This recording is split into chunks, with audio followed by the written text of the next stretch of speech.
It's no secret, graphics is a category where Unity has never beaten Unreal. However, for the past couple of years now, Unity has stated and demonstrated that while it can't beat Unreal in terms of graphics, it can all but match them. For further evidence, just look at the Unity tech demos they've released in the last few years, such as the Book of the Dead, Heretic,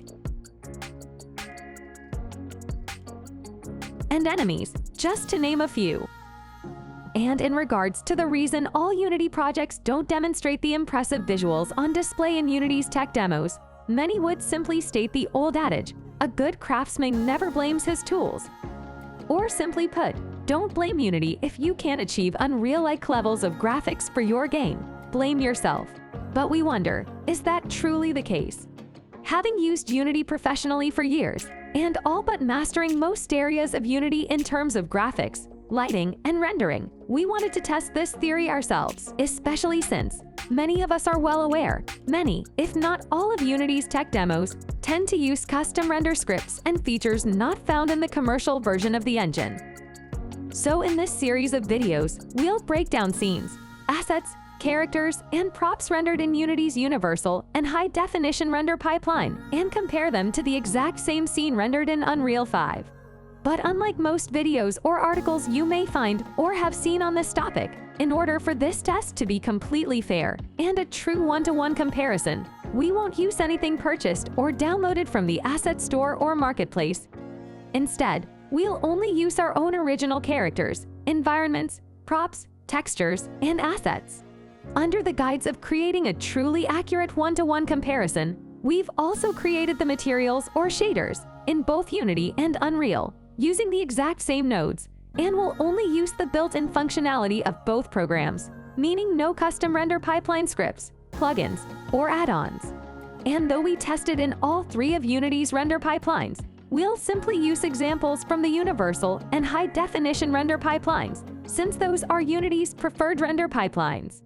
Lastly, in the spirit of fairness, we only used the post-processing effects that are available in both Unity and Unreal, and didn't use ray tracing for either engine.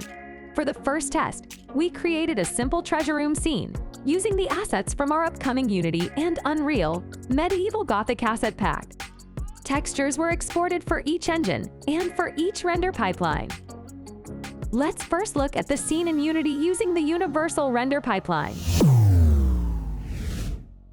For this scene, we used a standard scene and lighting setup using both light probes, reflection probes, and a custom HDRP sky. We cranked up our light map settings and resolution fairly high to get the best possible lighting. However, be aware, increasing the light map resolution and the light map parameters will greatly impact the time it will take to generate your light map. For this fairly simple scene, which only has a handful of props and assets, it took Unity 5 minutes on a PC with a fairly powerful CPU and GPU just to generate the light maps. Since URP doesn't have volumetric lighting, we used a particle effect to simulate the light shafts. We made this asset available for free, as well as created a tutorial on how you can make it yourself, both which can be found in the link in the description. Also be aware URP doesn't yet have screen space global illumination, screen space reflections, or refractions. For our URP and lighting settings, we used the new URP deferred rendering path, as well as screen space ambient occlusion and shadows.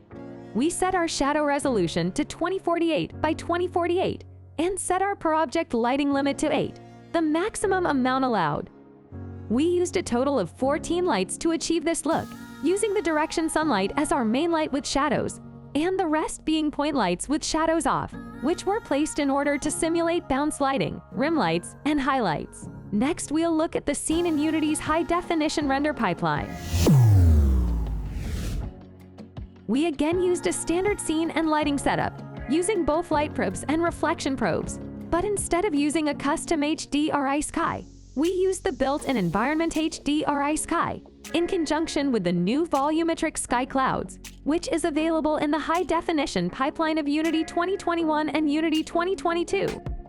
For HDRP, we also turned on and used screen space global illumination, screen space reflections, screen space ambient occlusion, and refractions.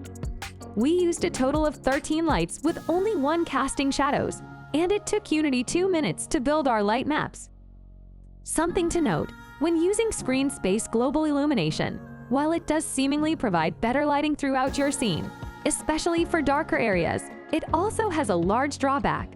The biggest one being, it seems to remove normal map detail in unlit areas, opposed to the normals projected on the areas hit directly by the scene's directional sunlight.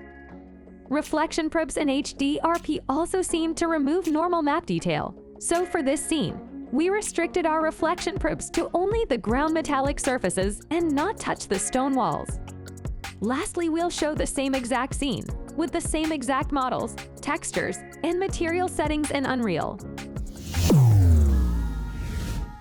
For this scene, we use Lumen for global illumination and reflections, but also baked out light map data, which took less than 20 seconds to bake. We kept many of our Lumen settings at their default, only slightly increasing the final gather quality and the reflection quality. In order to get the light shafts, we enabled light rays and light ray occlusion in our directional light properties, as well as enabled light shafts in our volumetric height fog properties. Both our shaders in Unity and our master material in Unreal use the exact same nodes, and the textures were exported with identical settings, with their only difference being the preferred RGB placement of the metallic, ambient occlusion, roughness or smoothness maps, according to best practices of each engine's masked maps. What do you think? Did Unity finally match or surpass Unreal in terms of graphics? We'll share our thoughts on which engine we felt did the best job in the final video of the series, but let us know your thoughts in the comments below. And whatever you do, always remember, don't just play, create.